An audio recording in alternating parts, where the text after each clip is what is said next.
बदलाव की मसाल। यह कहानी एक छोटे से गांव सूरजपुर की है, जहां लोग मेहनती तो थे, लेकिन कई सामाजिक समस्याओं से जूझ रहे थे। गांव में अशिक्षा, आपसी झगड़े, स्वच्छता की कमी, बेटी और बेटे में भेदभाव तथा नशे की बढ़ती आदत ने लोगों का जीवन कठिन सा बना दिया था। इसी गांव में एक युवक रहता था, अर्जुन। अर्जुन पढ़ा लिखा, ईमानदार और समाज के लिए कुछ करने की इच्छा रखने वाला युवक था। वह शहर में नौकरी कर सकता था, लेकिन उसने अपने गांव में रहकर लोगों की सेवा करने का निर्णय लिया। एक दिन अर्जुन गांव के चौपाल पर बैठा था। उसने देखा कि कुछ बच्चे स्कूल जाने के बजाय खेतों में काम कर रहे हैं। अर्जुन ने पूछा, तुम लोग स्कूल क्यों नहीं जाते? एक बच्चे ने उत्तर दिया, हमारे माता पिता कहते हैं कि पढ़ाई से पेट नहीं भरता। यह सुनकर अर्जुन बहुत दुखी हुआ। उसी समय उसने देखा कि गांव के कुछ लोग शराब पीकर झगड़ रहे हैं। दूसरी ओर गांव की गलियां गंदगी से भरी थी, बीमारियां बढ़ रही थीं, लेकिन कोई ध्यान नहीं दे रहा था। अर्जुन ने सोचा, अगर समाज बदलना है तो शुरुआत शिक्षा और जागरूकता से करनी होगी। अगले दिन अर्जुन गांव के लोगों को इकट्ठा करके बोला, अगर हमारे बच्चे पढ़ेंगे नहीं तो उनका भविष्य अंधकारमय हो जाएगा।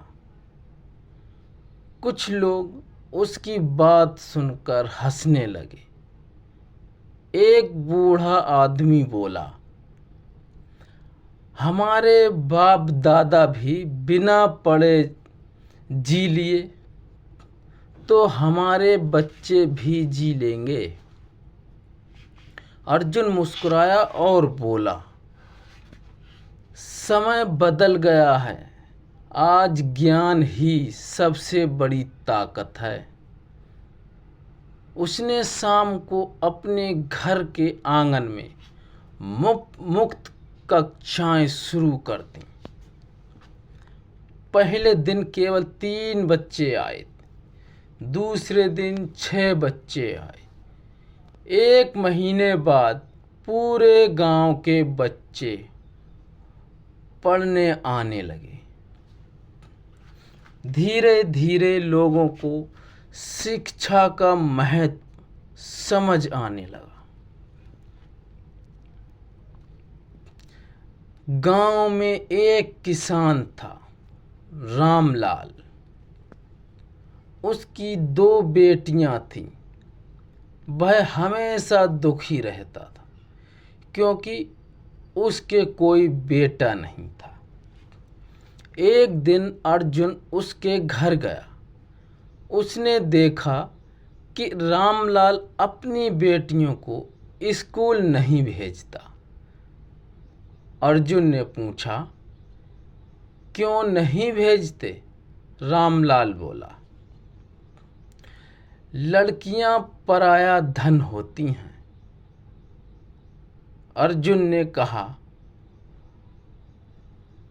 अगर लड़कियां पराया धन हैं तो माँ भी किसी की बेटी थी। यह बात रामलाल के दिल को छू गई। अर्जुन ने गांव में एक सभा रखी और कई सफल महिलाओं की कहानियां सुनाई।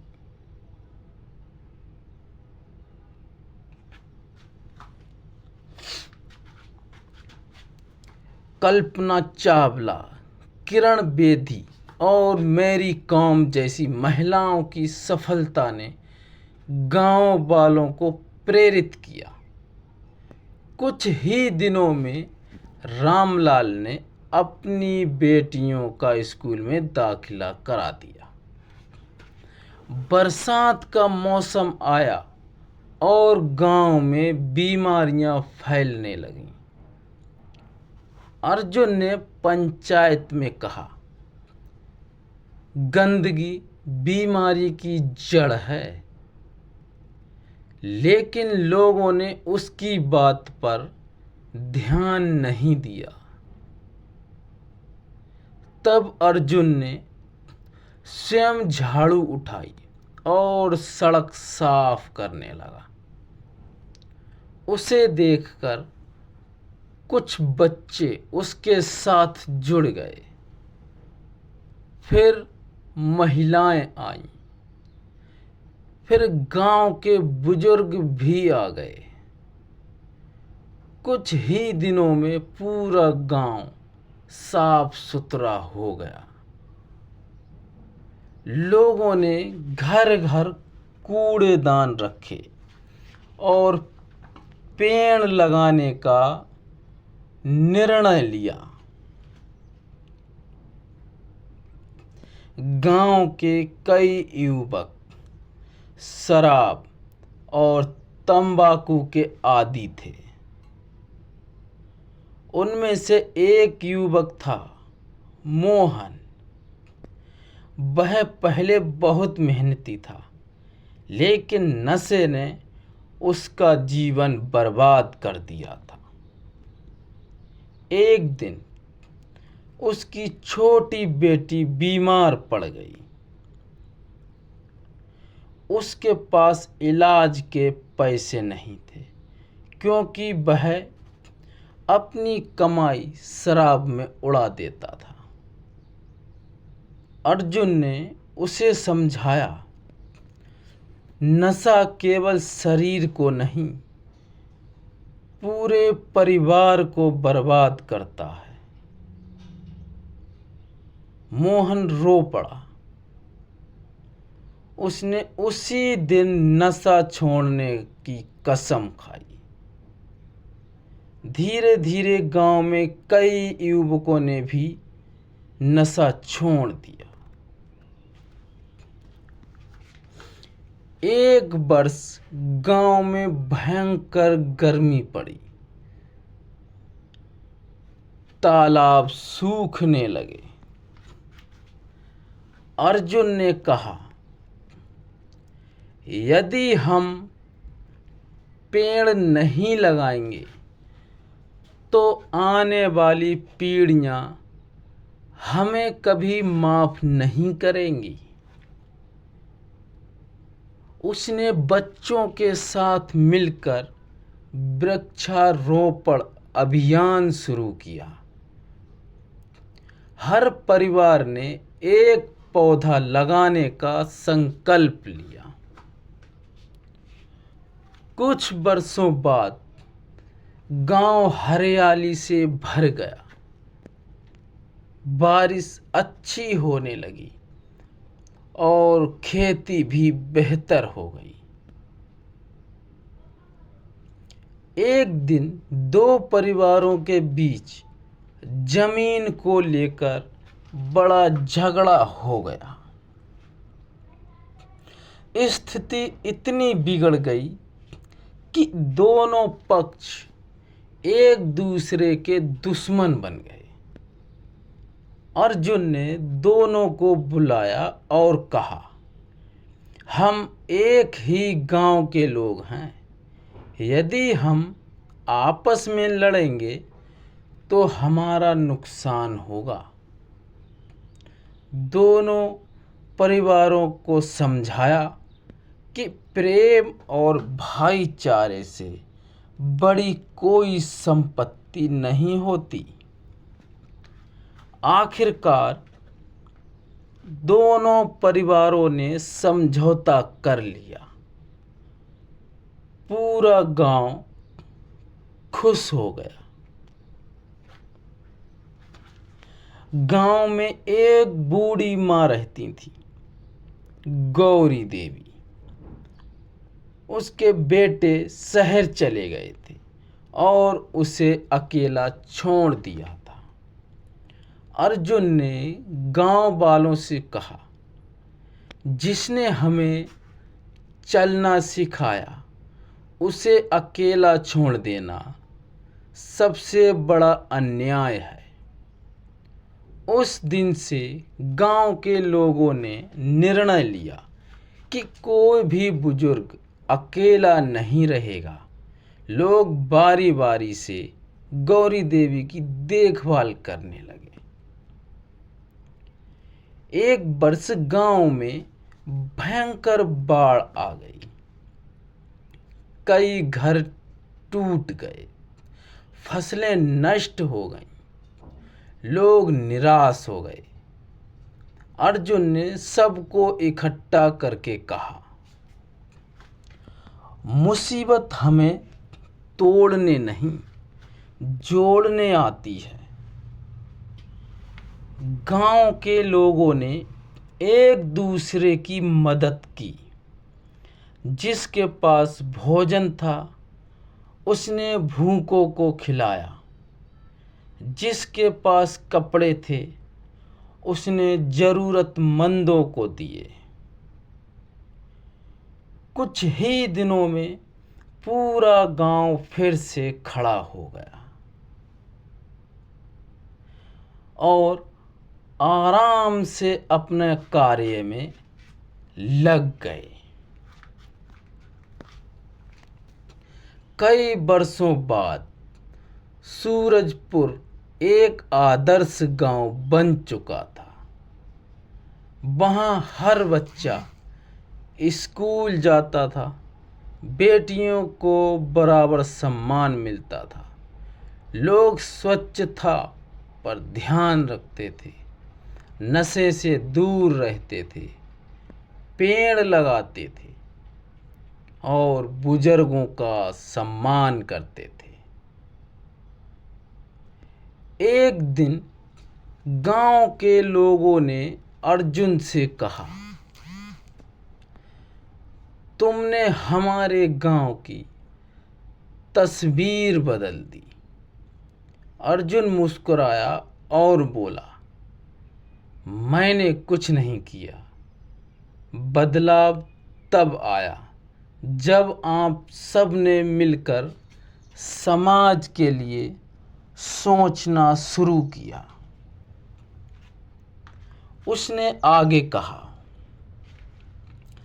समाज तभी बदलता है जब हर व्यक्ति यह सोचने लगे कि मुझे केवल अपने लिए नहीं बल्कि दूसरों के लिए भी जीना है।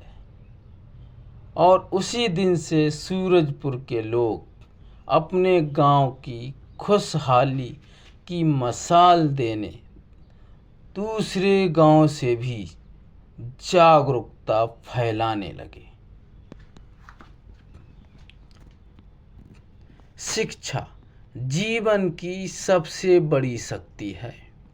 बेटा और बेटी दोनों समान हैं। स्वच्छता से स्वास्थ्य अच्छा रहता है। नशा परिवार और समाज को बर्बाद करता है। पेड़ लगाना हमारा कर्तव्य है। आपसी प्रेम और एकता समाज को मजबूत बनाते हैं। बुजुर्गों का सम्मान करना चाहिए। कठिन समय में एक दूसरे की मदद करनी चाहिए। समाज का विकास तभी संभव है जब हर व्यक्ति अपनी जिम्मेदारी समझे।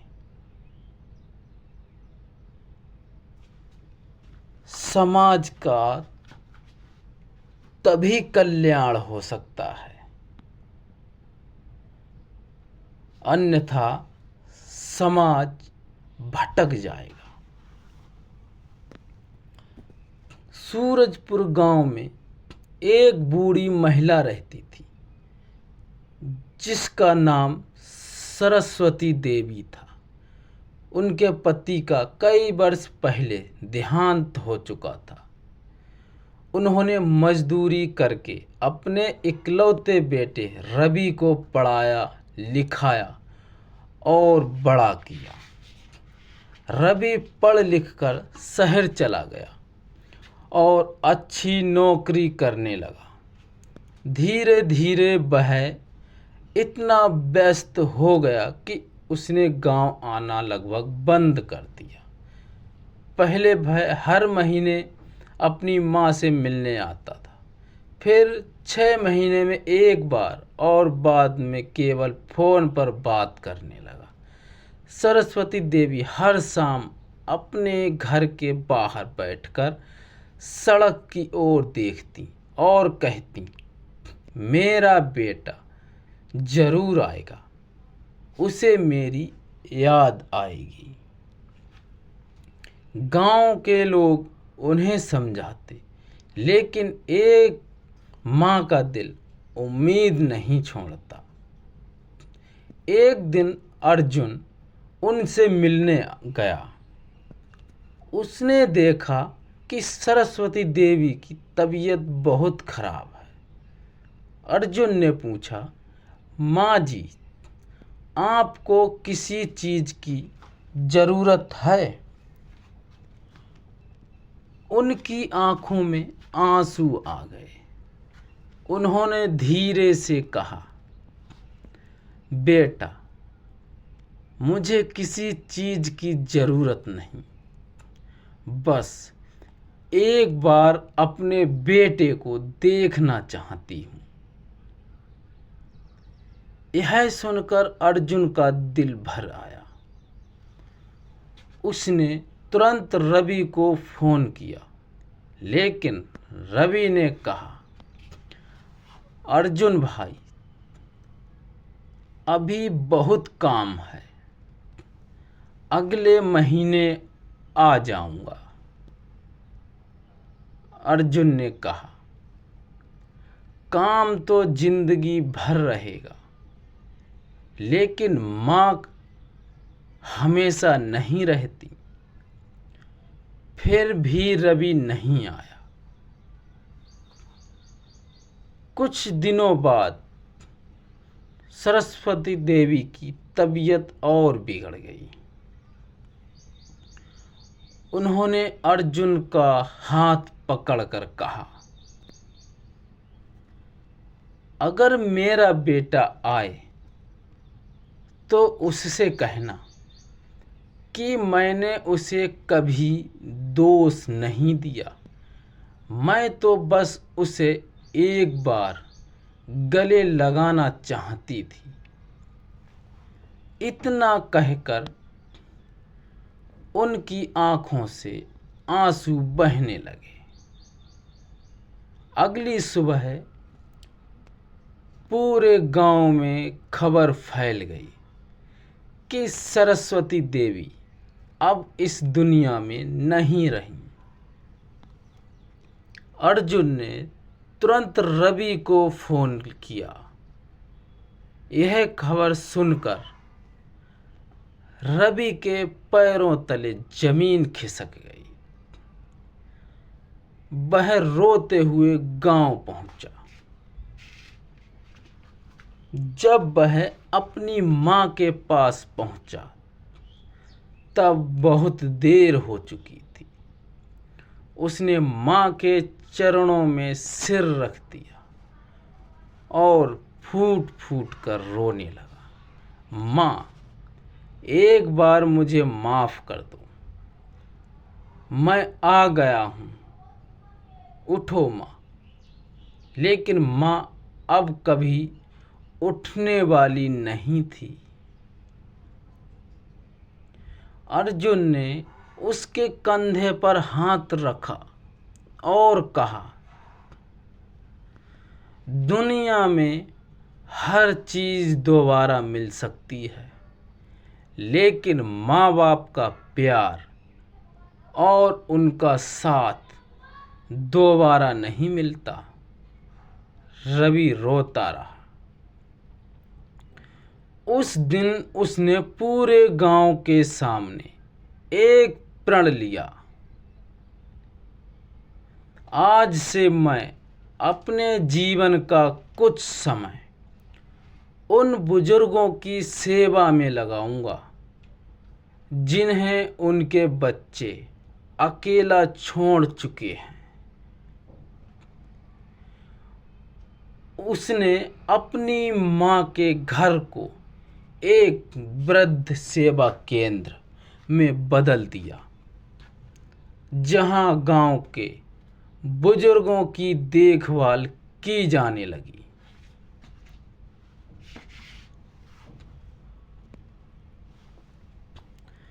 माता पिता का सम्मान सबसे बड़ा धर्म है।